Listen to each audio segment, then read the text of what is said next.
বিসমিল্লাহির রহমানির রহিম। আলহামদুলিল্লাহ, সমস্ত প্রশংসা সেই মহান আল্লাহ পাকের এবং লক্ষ কোটি দরুদ ও সালাম আমার রাসূলের উপরে। বিশ্বের সকল মানব জাতিকে আমার আন্তরিক সালাম। আসসালামু আলাইকুম ওয়া রাহমাতুল্লাহি ওয়া বারাকাতুহু। প্রিয় বিশ্ববাসী, আজকের যে বক্তব্যটি সূরা ইয়াসিনের ৮২ নম্বর আয়াত, কুন ফায়াকুনের হাকিকত।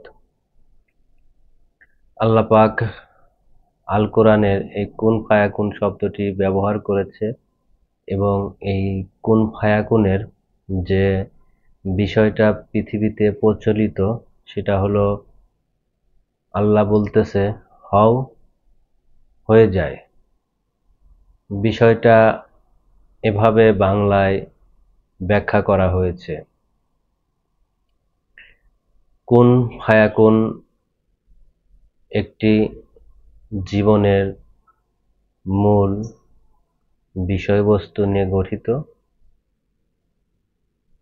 কুন জীবনের মূল একটি বীজ, ফায়াকুন যেটি অস্তিত্ব এবং গর্ব।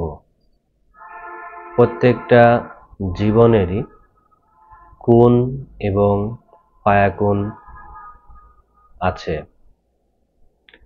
এখন কোরআন বলতেছে যে হয়ে যাও, বা আল্লাহ বলতেছে হয়ে যাও, হয়ে যায়। বিষয়টি এরকম এই মানব জাতিকে বোঝানো হয়েছে। আল্লাহ পাক আল কোরআনে ইরশাদ করেছেন, সেখানে একটি সূরার ভিতরে বলতেছে আমি আসমান এবং জমিনের নূর বা আলো। আল্লাহ পাক এই আসমান এবং জমিনের আলো, এটা চিরন্তন সত্য। এখন যদি আমি বলি যে আলোকে ধরা যায় না, ছোঁয়া যায় না, এটা এমন একটা বিষয়, এমন একটি বস্তু যেটাকে ধরাও যায় না, ছোঁয়াও যায় না, কারো সাধ্য নাই একে ধরার বা ছোঁয়ার। এটা জীবনের থেকে এই আলো বা জ্যোতি বের হয়। আমি এখন জীবনে আছি, এই মানব জীবনে আমি আমার জীবন থেকে আল্লাহ পাক আমাকে যে চর্মচক্ষু দান করেছে, এই চর্মচক্ষু দ্বারা আমি দেখতে পাচ্ছি। সেটা আমার ভিতরে জীবন আছে বলেই আমি অন্ধকার এবং আলো সবকিছুই আমি দেখতে পাচ্ছি। আলোতে আমি পরিষ্কার দেখি, অন্ধকারে আমি অল্প বা অনেক ঘনীভূত অন্ধকারে যেখানে দেখাই যায় না, এরকম বিষয়বস্তু রয়েছে। মূল বিষয়টা হলো আমার জীবন আছে বলেই আমি দেখতে পাচ্ছি। আমার চোখ দিয়ে সেই দৃষ্টিপাত করে আমি দেখতে পাচ্ছি। ঠিক জীবন যেখানে থাকে সেখান থেকেই আলো বা জ্যোতি বের হয়। প্রত্যেকটা জীবনেরই কুন এবং ফায়াকুন আছে। কুন হলো মেল, ফায়াকুন হলো ফিমেল। কুন ফায়াকুন মিলে একটি অস্তিত্ব সৃজন হয়। আল্লাহ পাক সর্বপ্রথম এই পৃথিবীকে সৃজন করতে এই কুন ফায়াকুন বা তার ইচ্ছা পোষণ করেছিল। তিনি সর্বপ্রথম তার কুন থেকে, তার জীবন থেকে ফায়াকুনকে সৃজন করে। সেটা হলো এই রাতের কুলে সেই আহাম্মদুনকে, অর্থাৎ চন্দ্ররূপে তাকে সৃজন করা হয়। এই রাতের কোনো জীবন ছিল না। সেই চন্দ্রের থেকে যে সকল জীবনগুলো জীবিত হয়েছিল, তা থেকে আল্লাহর সৃষ্টির জগতে সমস্ত সৃষ্টিরই, সমস্ত জীবনেরই অস্তিত্ব লাভ হয়। অর্থাৎ ফায়াকুনকে আল্লাহ পাক তার কোণ থেকে সৃজন করেছিল। তার কোণ থেকে এই ফায়াকুনকে যখন সৃজন করলো, তখন সমস্ত সৃষ্টিরই অস্তিত্বকে আল্লাহ পাক সৃজন করলো। অর্থাৎ যে আমরা যে অস্তিত্ব ধরে আছি, সেই অস্তিত্বকে জীবনে আনতে এবং সৃষ্টির রাজ্যে যা কিছু আপনারা দেখেন, এদেরকে জীবনে আনতে, বাস্তবে আনতে, বডিতে আনতে এই ফায়াকুনকে সৃজন করে। আর ফায়াকুন আসে আল্লাহ পাকের কোণ থেকে। আল্লাহ পাকের মূল যে নূর ছিল, যে আহাদ ছিল, সেই আহাদ থেকে সেই আহাম্মদুনকে আল্লাহ পাক সৃজন করেন। সেই কোণ থেকে ফায়াকুন আল্লাহ পাক সৃজন করে আল্লাহ পাক এতে বুঝিয়েছেন যে সমস্ত সৃষ্টিকে আমি সৃজন করেছি। তাই আল্লাহ পাক কোরআনে বলতেছে, আমি আসমান এবং জমিনের আলো, নূর। এখন প্রিয় বিশ্ববাসী, রাতের ভিতরে যে সকল জীবন ছিল, সে সকল জীবন, তারা প্রত্যেকটা জীবনই আলাদা আলাদা সত্যদার। এ সকল জীবনই আল্লাহ পাকের অস্তিত্বে ছিল। ছিল না শুধু এই রাতের জীবন, ছিল না শুধু সেই মাটি, বাতাস, আগুন, এগুলোর জীবন, পানি। এদেরকে জীবিত করার জন্য আল্লাহ পাক সর্বপ্রথম এই ফায়াকুন সৃজন করে তার কোণ থেকে, অর্থাৎ সেই আহাম্মদুনকে সৃজনে আনা হয়। যখন সেই আহাম্মদুন থেকে এ সকল জীবনগুলো জীবন পেল, তখন এই সকল জীবনগুলো বাস্তবে পরিণত হলো। তারা ছিল মহাঘনীভূত অন্ধকারে, স্তব্ধ, সেখানে কোনো কিছুই দেখা যায় না, এতই ঘনীভূত অন্ধকার।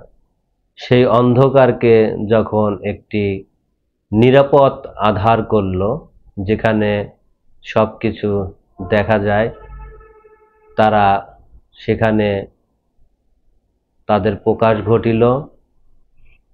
আর সেখানে তাদের একটি নাম দেওয়া হয়েছিল রবগুণ। তো যাই হোক, সেখান থেকে যখন তারা অস্তিত্ব লাভের একটি বিষয়বস্তু পেল, তখনই সেই আল্লাহ পাকের সেই ইচ্ছা, সেই নিজেকে প্রকাশ করিবেন, নিজে এই সৃষ্টি দিয়ে ঘর বানিয়ে সেই ঘরের ভিতরে বাস করবেন, প্রকাশ হবেন। এটা ছিল তার ইচ্ছা। তাই তিনি পরিশেষে এই আদমের পুতুলকে সৃজন করলেন এবং এই আদমের পুতুলের ভিতরে তিনি নিজেই প্রবেশ করলেন। এটা আল কোরআন প্রমাণ করে। আমি আদমকে পুতুল রূপে সৃজন করে আমার স্বীয় আত্মা থেকে ফুৎকারে রূহ দান করলাম। ঠিক তখনই সেই সৃষ্টি জগৎ পরিপূর্ণ হয়েছিল। তাই এই আল কোরআনে কুন ফায়াকুন শব্দটি ব্যবহার করা হয়েছে। প্রত্যেকটা জীবনেরই কুন ফায়াকুন আছে, মেল ফিমেল আছে, প্রত্যেকটা জীবনেরই। সেই জীবনগুলোরও কুন ফায়াকুন এই পৃথিবীর থেকে অটোমেটিক ভাবে তার জীবনগুলোর উৎপত্তি হচ্ছে, আবার ধ্বংস হচ্ছে। প্রত্যেকটা জীবনেরই উৎপত্তি হচ্ছে এবং ধ্বংস হচ্ছে। উৎপত্তি হয় হলো কোন থেকে? কুন থেকে যখন ফায়াকুনে যায় তখন সেটি অস্তিত্বে প্রকাশ হয়, পরিপূর্ণ অস্তিত্ব লাভ করে। আবার যখন কুন বের হয়ে যায় তখন ফায়াকুন নষ্ট হয়ে যায়। তখন অনুরূপভাবে এভাবে সৃষ্টির জগৎটা আল্লাহ পাক সিস্টেম করে দিয়েছে। প্রতিনিয়তই সেই কুন থেকে ফায়াকুন হয়, প্রতিনিয়তই এই সৃষ্টিরা জীবন ধরে, আবার তারা সেই মরার ভিতরে সামিল হয়।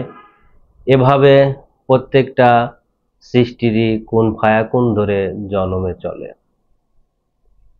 আল্লাহ সৃষ্টি, আল্লাহ যে সৃষ্টির জগৎ, সেই জগতের প্রত্যেকটা জীবনেরই কুন ফায়াকুন আছে।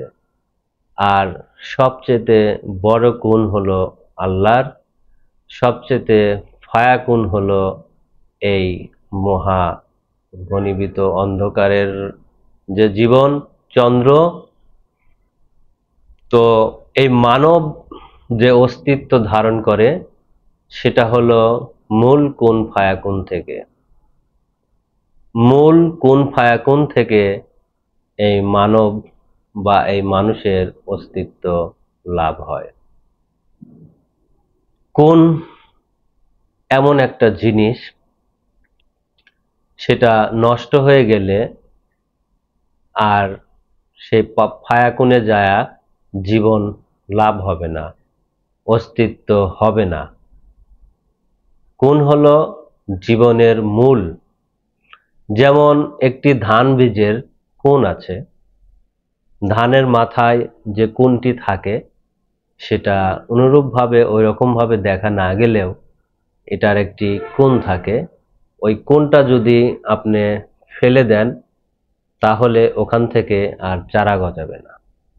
যেমন আপনি ধানটা যদি আপনি ছিলান, চোচাটা যদি ফেলে দেন, আপনি যদি ওই চাউলটাকে যদি বীজ বানাতে চান হবে না, কারণ ওই কুনটাকে নষ্ট করে ফেলেছেন আপনি।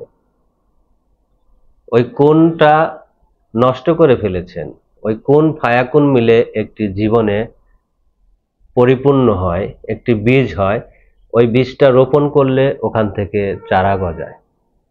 ঠিক প্রত্যেকটা জীবনেরই এরকম কুন ফায়াকুন আছে, তারা কুন ফায়াকুন দ্বারা তাদের জীবনে পরিচালিত হয়।